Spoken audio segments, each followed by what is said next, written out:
YouTube channel देख रहे हैं, मैं इमरान खान हूँ। सबसे पहले आपको खबर दे देते हैं कि आज काजी फायद ईसा साहब एक फैसला सुनाने जा रहे हैं। थोड़ा सा इसका बैकग्राउंड आप समझ जाएं, इसलिए कि इस पे एक प्रोपेगेंडा होने वाला है और प्रोपेगेंडा क्या होना है वो भी आपको पहले ही बता देते हैं, क्योंकि ये गेम बड़ा गहरा है। 3 महीने हो गए काजी फायद ईसा साहब को फैसला महफूज किए हुए, और जो फैसला महफूज किया गया उसका शॉर्ट ऑर्डर भी नहीं आया। रोला डाल रहे थे ना, मखसूस नशिस्तों वाला तफसीली फैसला जारी क्यों नहीं हो रहा। भाई तफसीली फैसला तो जब जारी होगा तो होगा, उसका शॉर्ट ऑर्डर तो आ चुका है ना। ये तो बता दिया सुप्रीम कोर्ट ने कि डायरेक्शन क्या है, करना क्या है, तो तफसीली फैसला भी आ जाएगा। वहां 2 महीने हुए, इन्होंने रोला डाल दिया, शोर मचा दिया 2 महीनों से पहले ही। 1 महीने के बाद ही रोला डाल दिया कि जी फटाफट करें, 15 दिन में क्यों नहीं किया। यहां 3 महीने हो गए इस केस को, जिसका आज काजी फायद ईसा साहब फैसला सुनाने जा रहे हैं, और 3 महीने में इन्होंने इसका शॉर्ट ऑर्डर भी नहीं दिया, मुख्तसर फैसला भी नहीं सुनाया। केस है जी नैब कवानीन में तरामीम का। हुआ ये था कि शरीफ खानदान के ऊपर और जरदारी खानदान के ऊपर और जितने भी पीडीएम की जमातों के लोग हैं उनके ऊपर करप्शन के मुकदमात बने हुए थे नैब में, और नैब में जो मुकदमात बने हुए थे वो अपने मनतकी अंजाम की तरफ पहुंच रहे थे। इसमें इन सबके पास जवाब नहीं थे, ये सारे कानून के शिकंजे में आ गए थे। अब हुआ ये कि इन्होंने इमरान खान की हुकूमत गिराई, और गिराने के बाद अपनी पीडीएम की सरकार बनाई। हुकूमत में आने के बाद इन्होंने नैब के वो सारे कवानीन ही बदल डाले जिन कवानीन की वजह से ये कानून की गिरफ्त में थे और ये पकड़े गए थे। इन्होंने वो सारे कवानीन बदल दिए।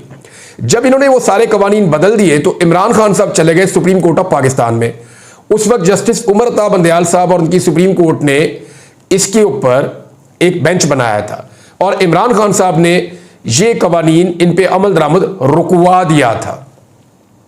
तब मामला जो है वो इमरान खान के हक में आया था कि जी ये गलत कवानीन बना दिए आपने। तो सारे चोरों ने मिलकर, जितने लोगों के ऊपर चोरी का इल्जाम है उन सब ने मिलकर चोरी का कानून ही बदल दिया। ये हुआ था और इमरान खान साहब मुकदमा जीत गए थे। अब काजी फायद ईसा साहब जब चीफ जस्टिस ऑफ पाकिस्तान बने तो इसका जो दोबारा अपील जो है ये उनके सामने चली गई, ये केस उनके सामने आ गया। काजी फायद ईसा साहब इस केस को सुन रहे हैं, अतर मनुल्लाह साहब भी हैं, दीगर जजेस भी हैं। इमरान खान साहब इसमें दोबारा पेश हुए, और इमरान खान साहब ने कहा देखें जी जो पहले सुप्रीम कोर्ट ने कहा था वही ठीक बात है। ये इन्होंने मिलकर जितने मुल्जिमान थे या जितने मुजरिम थे, इन्होंने मिलकर कानून तब्दील कर दिया ताकि इनको सजा ना हो, ये अपने करप्शन के पैसे का हिसाब नहीं दे सके। इमरान खान ने अदालत में यह कहा कि जी मेरा तो बहुत फायदा हो जाएगा अगर इनका बना हुआ है कानून आप इनके हक में फैसला दे दें, या इस कानून को दुरुस्त करार दे दें जो इन्होंने बनाया है, जो इन्होंने नैब कवानीन के अंदर तरमीम की है। अगर आप हुकूमत के हक में फैसला दें मेरा फायदा हो जाएगा, मैं फौरन बाहर आ जाऊंगा, मेरे केस खत्म हो जाएंगे, लेकिन मेरे मुल्क का नुकसान हो जाएगा, क्योंकि ये नैब अपनी अहमियत खो जाएगा। ये सारे निकल जाएंगे उन केसेस में से। इनके पास जो अरबों डॉलर हैं पाकिस्तान के, जो लूट मार की गई है, वो पैसा कभी बरामद नहीं होगा। नैब अमली तौर पर एक बेकार और नाकारा इदारा बन जाएगा। ये इमरान खान साहब ने कहा था सुप्रीम कोर्ट ऑफ पाकिस्तान को दोबारा। अब काजी साहब आज उस फैसला सुनाने वाले उस केस का। अब तवक्को यह की जा रही है कि 99% काजी फायद ईसा साहब हुकूमत के हक में फैसला देंगे। अब मजे की बात यह है कि अगर यह फैसला हुकूमत के हक में आता है तो इमरान खान साहब के केसेस खत्म हो जाते हैं। ये अलकादर यूनिवर्सिटी वाला भी खत्म हो जाता है टेक्निकली ग्राउंड के ऊपर, क्योंकि कानून ही तब्दील हो गया, केस चल ही नहीं सकता। और तोशा खाना वाला भी खत्म हो जाता है, क्योंकि कानून ही तब्दील हो गया तो केस चल ही नहीं सकता। तो ये दोनों केसेस नहीं चल पाएंगे अगर ये कानून तब्दील हो गया और सुप्रीम कोर्ट ने हुकूमत के हक में फैसला दे दिया तो। लेकिन अगर ये फैसला दे दिया इमरान खान के हक में तो फिर नवाज शरीफ और जरदारी साहब दोबारा अंदर हो जाएंगे। यानी दोनों सूरतों में आप देखें कितनी इंटरेस्टिंग सूरत हाल है। हुकूमत जीतती है केस तो इमरान खान साहब बाहर आ जाते हैं, इमरान खान साहब केस जीतते हैं तो जरदारी और नवाज शरीफ दोबारा से कानून के शिकंजे में फंस जाते हैं। शहबाज शरीफ भी, बाकी सारी फैमिलीज भी, बड़े बड़े लोग फिर फंस जाते हैं। तो ये बड़ा इंटरेस्टिंग सिनेरियो है। लेकिन सबको पता है कि फैसला जो है काजी साहब दे रहे हैं, तो उम्मीद ये की जा रही है, कभी उम्मीद है कि ये फैसला हुकूमत के हक में आएगा और इमरान खान साहब के केसेस। अब प्रोपेगेंडा क्या है वो ये है कि देखें जी, कल तक इमरान खान कहते थे कि जनाब ये कानून के अंदर तरमीम गलत की है, आज खुद ही उसका बेनिफिशियरी भी इमरान खान बन गए।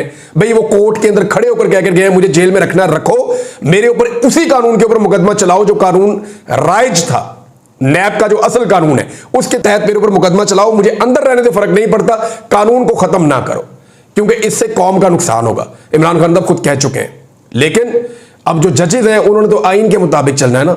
जो लॉ ऑफ द लैंड होगा, जो कानून तब्दील होकर आ जाएगा, जो इंप्लीमेंट हो जाएगा, उन्होंने उसके मुताबिक चलना है, तो उन्हें इमरान खान को फिर छोड़ना पड़ेगा। तो ये आज फैसला आ जाएगा, अभी आपको पता चल जाएगा जब भी ये फैसला आप सुनते हैं। दूसरी जो अहम चीज़ है, इमरान खान साहब का एक स्टेटमेंट है और ये भी बड़ा इंपॉर्टेंट है। इमरान खान साहब से कल जब सहाफ़ी मिले तो इमरान खान साहब बहुत अच्छे मूड में थे। ये जितनी भी बातें उन्होंने की है ना, ये कोई गुस्से में नहीं की, इमरान खान ने बड़े अच्छे मूड में की हैं। उन्होंने ये कहा कि मैं इस काल कोठरी में मर जाऊंगा लेकिन गुलामी कबूल नहीं करूंगा। तो अल्लाह ताला इमरान खान साहब को ज़िंदगी दे, और वो बहुत सारे लोगों की, बहुत सारे पाकिस्तानियों की उम्मीद है। पाकिस्तान की सबसे बड़ी पॉलिटिकल पार्टी के वो लीडर हैं और पाकिस्तान में तारीखी नौइयत की मकबूलियत वो इंजॉय कर रहे हैं। लेकिन ये जुमला उनका बहुत भारी है। उन्होंने कहा जी कि मैं मर जाऊंगा इस काल कोठरी में लेकिन मैं गुलामी कबूल नहीं करूंगा वक्त के फ़िरौन की, जो फ़िरौन वक्त है उसकी गुलामी मैं कबूल नहीं करूंगा। उन्होंने कहा अगर जुल्म और जबर हमारे सामने खड़ा है तो मैं उसके सामने खड़ा हूं, समझौता नहीं करूंगा। कौम सुन ले, मैं उसकी खातिर जेल में हूं। अगर कोई समझता है कि मैं जेल में रहकर अपनी जगह से हिल जाऊंगा तो ये खाम ख्याली है। तमाम उम्र जेल में रहने के लिए तैयार हूं।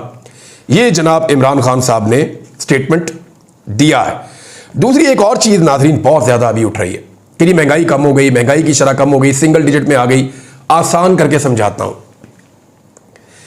महंगाई कम नहीं हुई, झूठ बोलते हैं।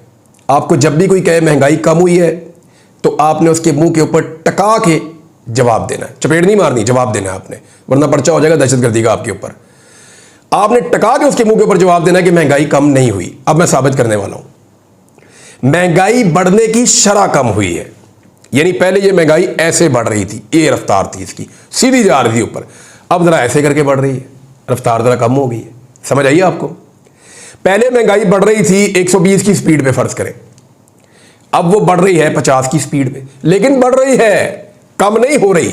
महंगाई बढ़ने की शरह में कमी हुई है। यानी मैं आपको और सिंप्लीफाई करता हूं, पहले हुकूमत अवाम की खाल उतार रही थी बड़े वाले छुरे के साथ, अब छोटे चाकू के साथ उतार रही है, लेकिन उतर खा ही रही है। महंगाई कम नहीं हुई। और ये महंगाई का जो मवाजना करते हैं ना, जो ये कहते हैं कि महंगाई ऊपर जा रही है नीचे जा रही है, ये अपनी ही हुकूमत के पिछले महीने के साथ करते हैं कि यानी हमने अप्रैल में ये कारनामा किया था, मई में ये किया, जून में ये किया, जुलाई में ये किया, तो इस महीने जरा कारनामा कम किया है। कौम को बहुत बहुत मुबारक हो कि पहले हम महंगाई बढ़ा रहे थे, डबल ट्रिपल डिजिट के साथ ऊपर जा रहे थे, अब हम जरा सिंगल डिजिट के साथ ऊपर जा रहे हैं, लेकिन जा ऊपर ही रहे हैं। अगर तो हकीकी मुवाजना आपके सामने किसी ने रखना है तो वो इमरान खान के दौर के साथ मुवाजना करे, जो तरीकेकार है। ये झूठ है, फ्रॉड है, फ्रेब है। महंगाई कम नहीं हो रही, याद रखिएगा, महंगाई बढ़ने की शरह में कमी आई है। यानी जिस रफ्तार से, अब क्या मतलब है कि उसी रफ्तार से बढ़ती रहे तो आटा तो पहुंच जाएगा 300 रुपए किलो पे। तो होता यही है ना कि ऊपर चीज जाती है जाती है जाती है, फिर की जगह उसकी रफ्तार स्लो हो जाती है। वो महंगी इतनी हो गई है चीजें कि इससे ज्यादा क्या महंगी करेंगे। एक्सट्रीम पे तो पहले महंगाई चली गई है। और ये जो फैक्ट्स हैं ये सारे गलत हैं। वो इस तरह के खैबर पख्तूनख्वा के मुजम्मल साहब ने ये दावा किया है कि इसके अंदर तो बिजली का यूनिट 6.5 रुपए का बताया गया इस रिपोर्ट के अंदर। तो इतने का यूनिट किसको मैसर है? यहां पे तो बेचारा जो कम से कम भी थोड़ी से थोड़ी बिजली भी बेचारा इस्तेमाल करता है, वो बेचारा 15,000 रुपया 20,000 रुपया बिल लेकर बैठा होता है। कम से कम भी 30-35 रुपए का उसको यूनिट पड़ रहा है, वो 14 रुपए रियायत के बाद भी इतना महंगा यूनिट पड़ रहा है उसको। तो ये सारी गेम है, सारा खेल है, ये लफ्जों का गोरख धंधा है। ये आम आदमी को पता है, आम आदमी का दिल करता है कि बेइज्जती करें इनकी। वजह यह है कि जब ये कहते हैं ना महंगाई कम हो रही है तो उल्टा आम आदमी के जख्मों पे नमक छिड़कते हैं। पता है 23 खुदकुशियां हो चुकी हैं पंजाब में हालिया दिनों के अंदर, 23 खुदकुशियां हो चुकी हैं और उन सबका रीजन बताया गया है ज्यादातर का कि महंगाई है, लोग अपनी जरूरियात जिंदगी पूरी नहीं कर पा रहे।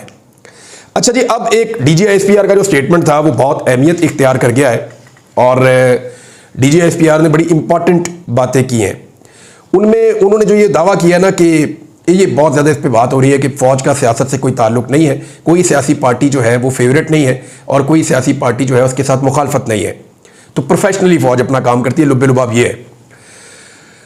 तो देखें, जब जनरल बाजवा रिटायर हुए ना तो मुझे ISPR ने दावत दी और मेरी ISPR के जनरल शरीफ साहब से, ये DGISPR से मेरी इनकी मुलाकात हुई थी।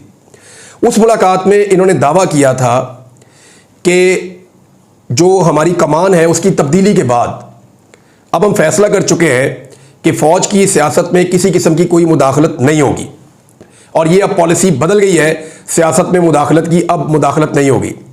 तो मैंने उस वक्त इन्हें अर्ज़ किया था कि ये आपको कहना नहीं पड़ेगा जब मुदाखलत नहीं होगी।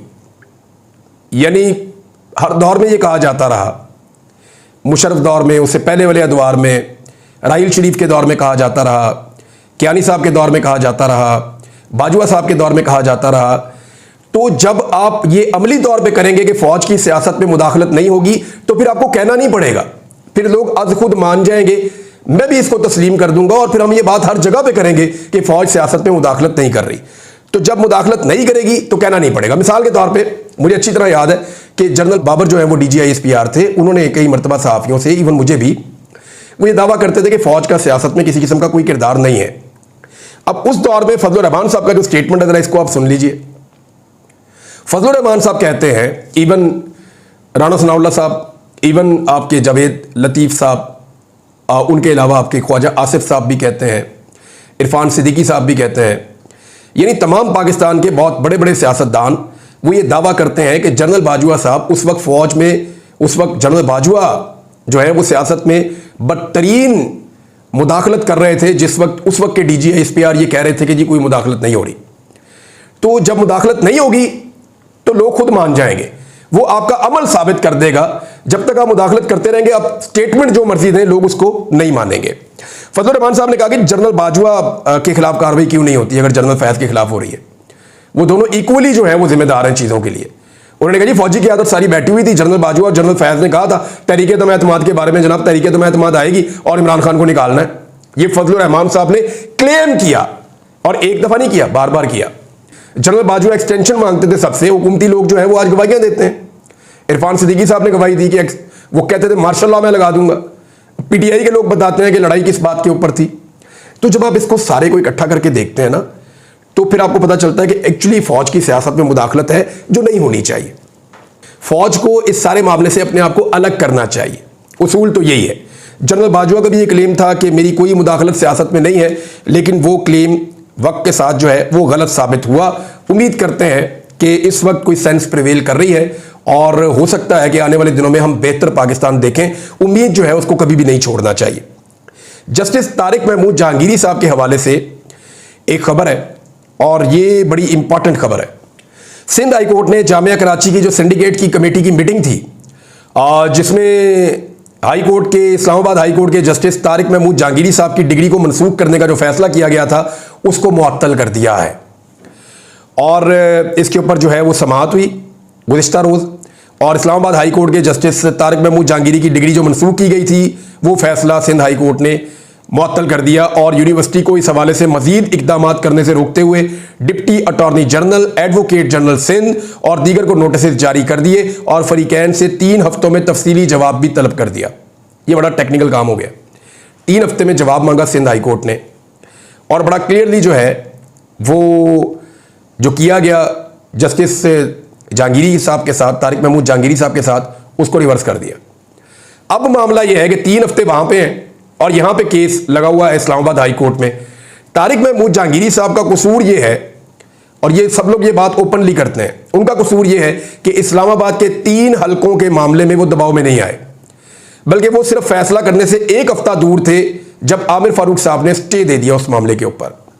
अब क्योंकि छुट्टियां खत्म हो रही हैं अदालतों की, ये मामला आगे चलेगा, और इसमें देखना यह है कि जैसे ही स्टे खत्म होता है तो फिर जस्टिस तारिक महमूद जहांगीरी साहब जो है वो किस तरीके से इस्लामाबाद के 3 हलकों में इंसाफ फराम करते हैं, क्योंकि वो बहुत नज़दीक पहुंच चुके हैं और उनके ऊपर जो एतराज़ात किए गए हैं वो भी दूर हो चुके हैं, और PMLN के लोग जो हैं वो इसके ऊपर माफ़ी मांग चुके हैं। सवाल एक बड़ा इंपॉर्टेंट उठाया, बहुत सारे लोगों ने उठाया, वकला ने उठाया, सहाफ़ियों ने उठाया।